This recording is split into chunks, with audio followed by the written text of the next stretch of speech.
Assalamualaikum warahmatullahi wabarakatuh. Kembali lagi bersama saya Ahmad Hobi. Saya akan membawakan kalian bintang tamu kita jauh-jauh datang kemari untuk menjelaskan beberapa materi yang sangat penting mengenai edukasi, banyak lah. Oke, kita langsung sambut saja Mas Naufal Itmam Labibi. Silakan masuk, Mas. Yo, Bibi. Halo, Bibi. Apa kabar? Baik, kabar baik. Alhamdulillah. Siap. Kabar Kita baik. mau apa nih hari ini? Jadi aku niatnya itu ngundang kamu buat inilah sedikit-sedikit kasih informasi Oh, buat gitu ya. viewer nih tentang apa tuh sejarah, apa tuh yang Oh, ilmu kali ini, lah. kali ini kita bahas sejarah ya. Oke, betul bro. Oke, Gimana? Mau langsung kamu apa tadi gimana? dari mana? Udah makan belum? Udah makan belum? Udah dong. Aku belum nih. Wah, tadi beli makan bareng ya. Oke, ini ya. Langsung aja ke topiknya ya guys ya. Oke. Oke, langsung. Nah, kamu tahu nggak sih itu film yang Bumi Manusia? Tahu lah. Aku nonton kemarin. Itu tuh ceritanya tentang kayak gimana sih?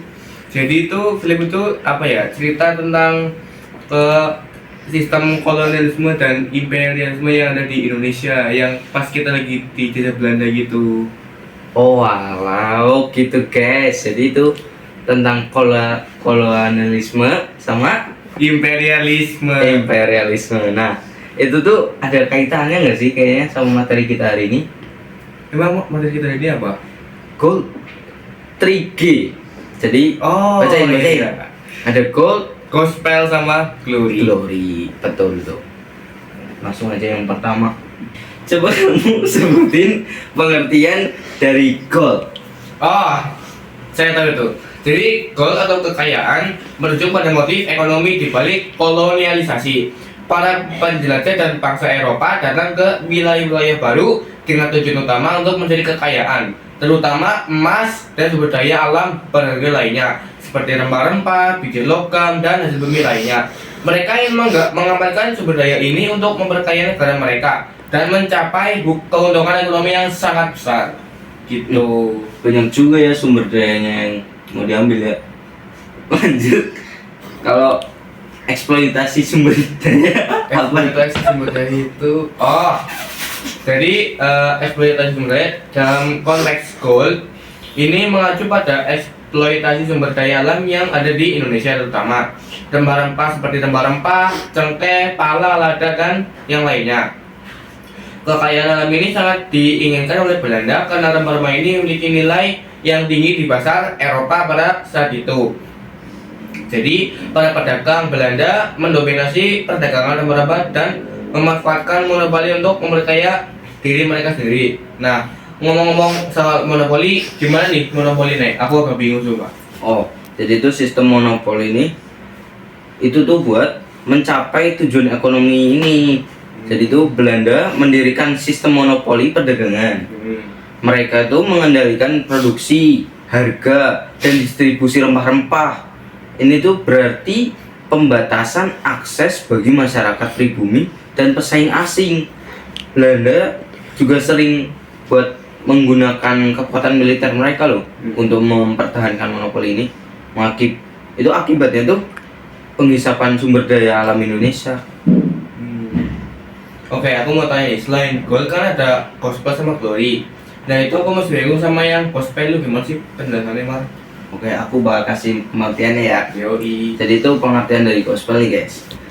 Ini itu merujuk pada motif agama. Banyak dari penjelajah Eropa yang datang ke wilayah baru juga membawa misi agama Kristen. Mereka ingin menyebarkan agama Kristen kepada masyarakat di wilayah yang mereka jajah. Itu tuh sering banget dengan tujuan tuh untuk mengkristenkan penduduk asli. Selain itu, agama sering digunakan sebagai alasan moral untuk melegitimasi penjajah dan imperialisme. Oh gitu. Ya begitu, Bib. Siap. Nah, tapi tuh penyebaran agamanya tuh gimana ya? Penyebaran agama itu ya kalau di lingkup konsep gospel ini mencerminkan upaya Belanda untuk menyebarkan agama Kristen di Indonesia yang seperti Kabupaten tadi. Oh. Mereka mengirimkan misionaris Kristen ke wilayah ini dengan tujuan mengkristenkan masyarakat pribumi. Penyebaran Kristen dianggap sebagai bagian dari misi peradaban Barat yang mendampingi imperialisme. Misi ini seringkali diikuti oleh pendirian gereja Kristen di berbagai daerah di Indonesia khususnya. Ih, walah. Tapi kayak gitu biasanya ada kontroversi nggak sih? Ya ada, pasti ada lah. Kayak Jadi gimana? kontroversinya itu menimbulkan konflik dengan masyarakat pribumi yang telah memperhatikan agama-agama tradisional mereka selama berabad-abad seperti Oh. Hindu, Buddha, gitu-gitu. Terus ini juga memicu kontroversi budaya dan perlawanan, di mana masyarakat pribumi bersikeras mempertahankan keyakinan agama tradisional mereka dan menolak agama Kristen. Seperti itu Gitu. guys ternyata. Berarti Itu kalau- tentang gospel ya. Iya. Terus lanjut ke Glory. yang terakhir. Glory. Adalah glory. Gimana sih itu? Menurutmu? Jadi itu pengertiannya dari glory itu adalah itu juga motif politik dan kebanggaan nasional. Banyak negara Eropa bersaing satu sama lain untuk memperoleh wilayah jajahan sebanyak mungkin yang dianggap sebagai tanda kemuliaan dan kekuatan nasional. Terus mereka tuh ingin memperluas wilayah imperium mereka untuk menunjukkan dominasi dan pengaruh mereka di dunia. Gitu. Terus kalau dominasi dan pengaruhnya apa aja ya? Pengaruh. Oh, jadi itu pengaruhnya itu nggak cuma satu ya. Ini merujuk pada ambisi Belanda untuk mendominasi wilayah ini dan memperluas pengaruhnya. Mereka ingin mengambil tempat penting bagi Hindia Belanda dalam seluruh kekaisaran kolonial mereka. Ini melibatkan pendirian koloni-koloni di berbagai pulau di Indonesia dan mengkonsolidasi wilayah tersebut di bawah kendali Belanda. Walah, jadi Belanda mau Iya. Terus gimana tuh kalau yang jadi kan Belanda yang berita politik-politiknya kan, Oh. itu gimana tuh jelasinnya? Jadi itu Lebih jelasnya. kalau setauku Iya. itu kekuasaan politik itu tuh tujuannya itu untuk mencapai kejayaan ini maksudnya loh. Belanda itu menjalankan pemerintah kolonial yang kuat. Mereka itu mengatur sistem pemerintahan, mengumpulkan pajak juga, dan mengambil alih kendali politik penuh atas Hindia Belanda.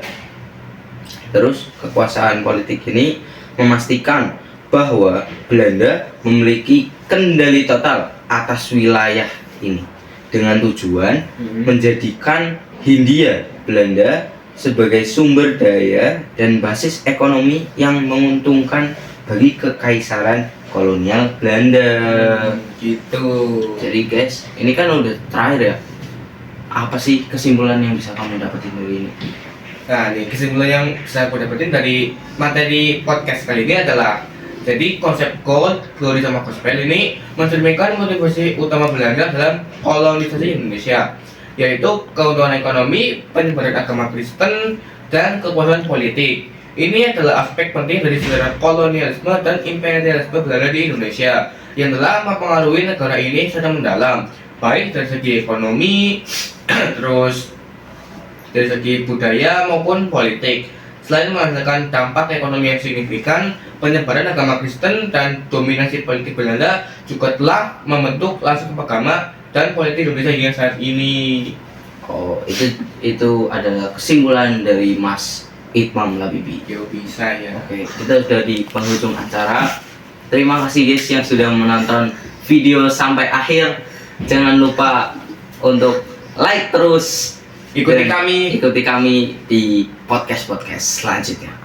Terima kasih. Wassalamualaikum warahmatullahi wabarakatuh. Wabarakatuh. Terima kasih semua guys. Dadah. Dadah.